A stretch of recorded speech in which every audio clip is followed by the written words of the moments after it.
Hey, Tyson. Good day to you. How are you? I'm good. I got bouncing babies left and right, but we made it. Love to see you. Love to see you. By the way, my name is Mo. Thank you so much for taking some time to chat with me today. I really appreciate it. Oh, absolutely. Wouldn't miss it. You got a lot of exciting things happening. Let's talk about the big thing for us is you're coming back to Chase Field, performing after the Diamondbacks game and the Braves game. I'm excited to see you after the game, but what I'm more excited and hoping is the last time I saw you was like a year ago at Innings Fest, and you guys had these custom retail Yeah. Those baseball uniforms. Please are tell me uniforms. they're Oh, coming back. I wish we could pull it back out, but it just feels like we'd be beating a dead horse. Oh, that was so much fun. Honestly, the last like 2 years, we kind of just started saying maybe we should just like have some fun on stage. And innings was just sort of like just perfect. We had these things made for like Halloween, and and then we were like, oh my God, we should wear them one more time for this festival. And I grew out my handlebar, and it was I think it really made for a beautiful show. Disarming. It really disarmed the crowd. Honestly, it was probably one of my favorite surprises. I love a good like a costume wardrobe situation going on. You know, Me too. I was hoping for more, but that's okay. I'm glad that I got to see it and witness it. Yeah, hey, you can't have too much of a good thing. You're right, absolutely. But you guys got a lot of good things coming up. Sandbox finally coming out. You guys been teasing it for a year. It's going to be out May 15th. How you feeling? Yeah. Oh man, we're really excited. This is, 10 years plus in the making for this band. So to be able to have a year like we did last year where it was completely unexpected, the uh the embrace of sort of this whim of an idea that turned into a bit of an American movement there. I'm really, we've been really humbled in our return, and this record is something that I'm deeply proud of because I didn't know if we had one more in us. Um, and it was done for all the right reasons. So very happy about it. Nice. And you guys just did an album preview over at South by Southwest. How was it received from fans? Uh, we, I think okay. I don't know. I didn't like grab. I mean, the last thing I was gonna do is grab somebody in the bathroom and go, "So what do you think, bro?" Like, it was such a really, remember when you made that diorama in science class about your like, it was your trifold poster board that had your like thing about this is a volcano, and you put, the vinegar in it, and you made it all by your hand, right? It was this thing that you crafted, and it had to be displayed next to, the person whose parents totally helped him out. So like it's vulnerable like that. You're showing something that you've crafted by hand, and then you're staring at people while they're listening. So the last thing I was going to do was open my eyes. Uh, but I think it was received all right. Well, and then you guys also got to hear it for the first time because I think what I heard correctly is it was just mastered a few like hours before you guys presented it. Yeah, I definitely was wearing earplugs. I have to get a very, I mean, when you sit over something that you've been making for over a year and a half, and again, I've had some of those songs in my back pocket for like almost 3 years. Uh, I need to put some time and space between me and this piece. But when I do hear it passively, Mhm. like when you hear it sort of like we were at this bar and I was kind of outside and everybody was kind of having some drinks while people were listening. I kind of heard something and I was like, "Hey, sounds cool." That's the most I could expect is like to be to have a half smile and say that doesn't suck. Yeah, like you're proud of it. Yeah, but yeah, kind of like a sounds like it's a pessimistic way of saying they're proud of something. Yeah, you're proud of your volcano that you built. Why? How That's can you right. be happy? You know? That's right. And Dad didn't help me. I love all these singles that you keep dropping. Some of my favorites are Eggshell Tap Dancer and Search Party. But I feel like the more I hear Search Party, of course, it's all interpretation, but I have this feeling that it's about grief. Am I wrong? No, it is. You're not wrong. That song was like the most therapeutic thing I've ever written in terms of like having, music help me out. It's about my mom. I'm kind of becoming more open about it, discussing that because I think everybody has a family is you can't pick your family. And life sometimes when it's a struggle feels really long. And my mother's had a hard time the past couple years, and she struggled with agoraphobia and search parties about what happens when we lose someone that has historically been so close to us. It's like not even when you think about family, especially if you have a close one, to have someone just disappear in plain sight like that was made me realize how important that person was in my life. And I just kept kind of like idling on a song about her that where I was angry. There was a lot of anger in that song. I was mad that this thing that I completely don't understand seems to envelop not only my life but my whole family because of it. And I think it's just, yeah, I think there's a lot of catharsis in that song for me. And I think musically it's different for this band. I think that was the reason why we wanted to make Sandbox was okay, how do we go back to this and not feel like we're trying to reach into the bag that is just kind of preying on our audience, begging them to like elongate the football field of our, you know, like thing. I hate it. I hate it when it sounds like somebody's just stepping repeating. Um, and this record, it wasn't intentional. It was just like, is there growth in this record for us? If there wasn't, man, we would have left that stuff on the desk and said, nah, we've done enough. But this is a record that I feel like, yeah, especially with Search Party, the guy who I uh, helped us produce this, Scott.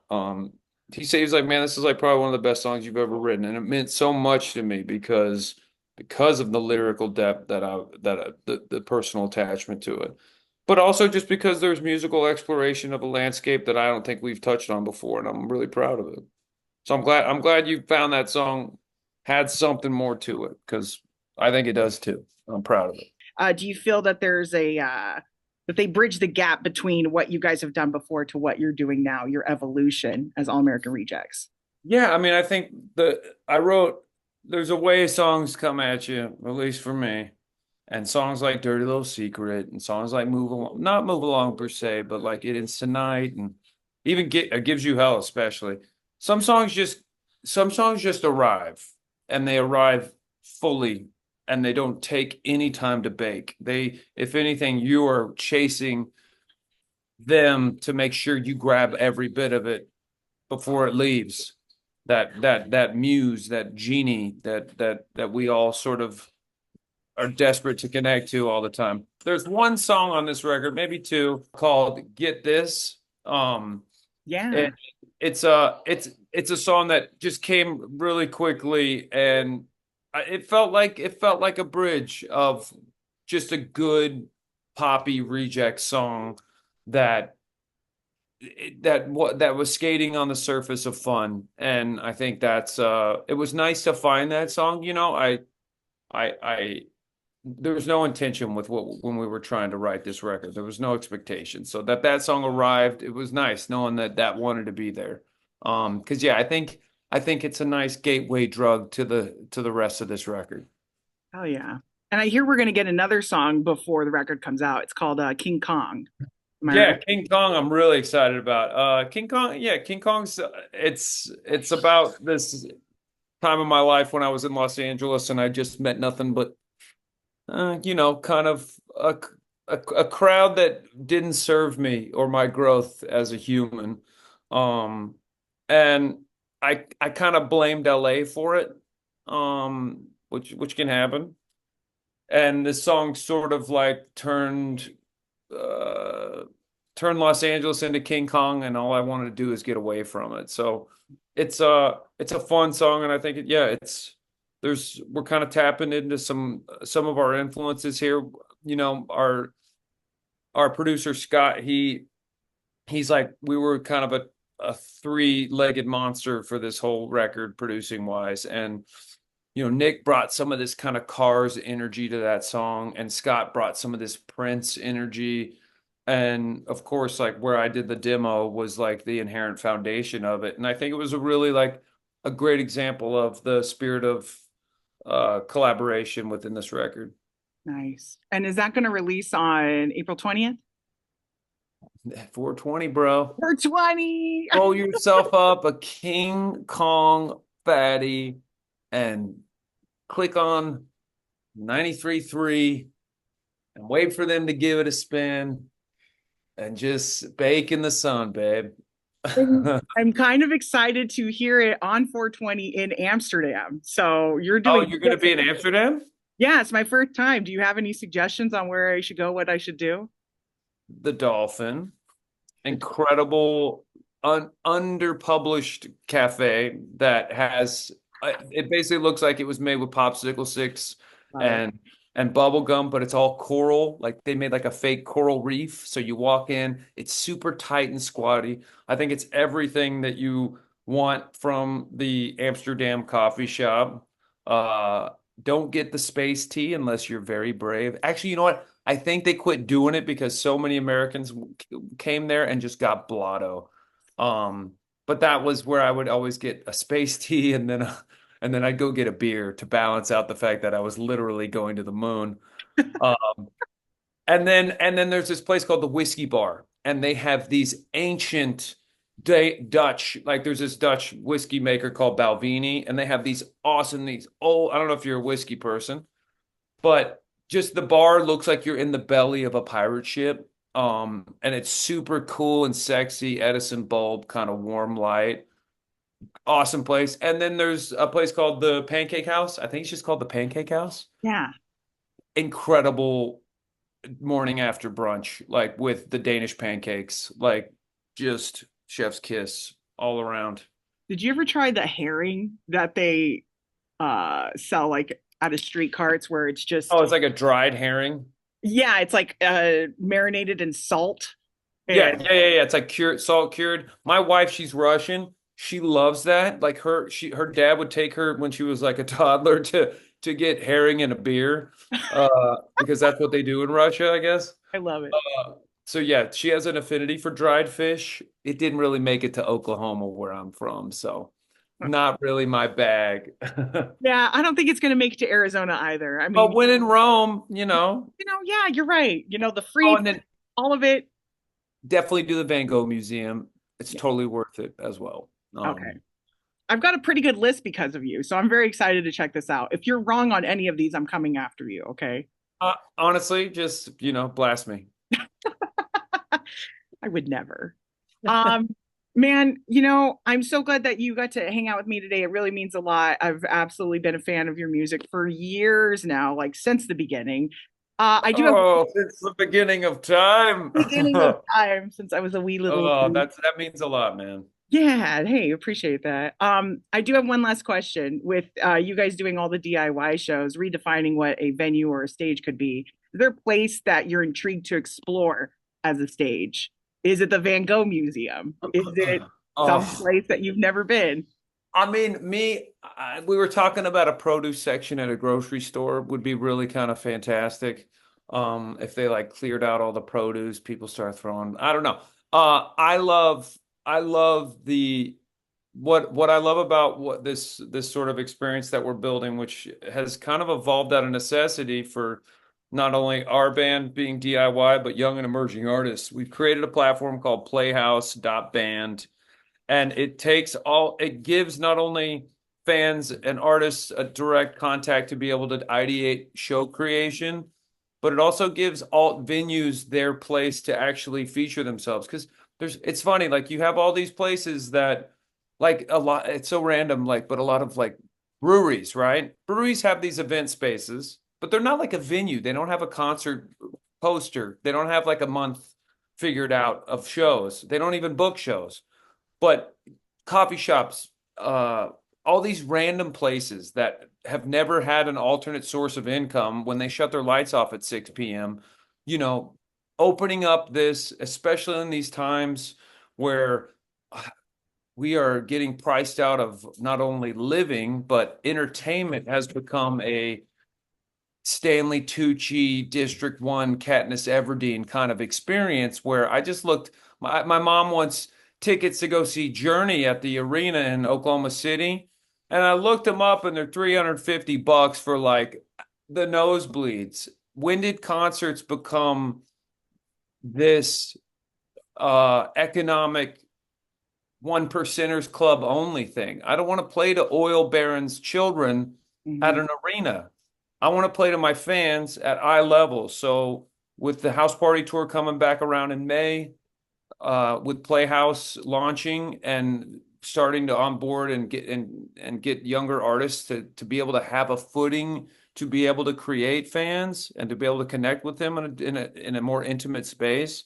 Like this to me feels like the the future of live music is kind of dependent on this renegade shit, and it's gonna take the people that have been in it longer to see how all the missteps, God knows, that we've taken as a band historically, to even get to a place where we can tour and actually make money. Because I think that's the most surprising thing is people don't realize bands can't make money touring. They don't. It's a promotional tool. So unless their dad, just happens to own the crane company in town and is funneling them buckets of cash to lose on the road, you're not going to get to see your favorite tiny little secret band play live unless you open up your doors. And I think it's exciting times for independent artists. We are in the roaring 20s. This is the future's happening right now, and it's so great to be just even a grain of sand on that beach as an artist. Yeah, it's really cool that you guys are, rewriting some things for our future to just start from the bottom, DIY guerrilla style. I think that's the way it needs to go, especially now with everybody being so money hungry. I'm like, oh my God, I just want to buy gas. Yeah, man. Like, how much is enough for some of your artists? I think fans need to hold their artists accountable and say, how much do you need from Yeah. me? I Hmm. think that's what we forgive artists. Like, they got to make a living. They're so precious, all the shit. Well, yeah, if it's Barry Manilow and he's, maybe got a couple tours left, sure.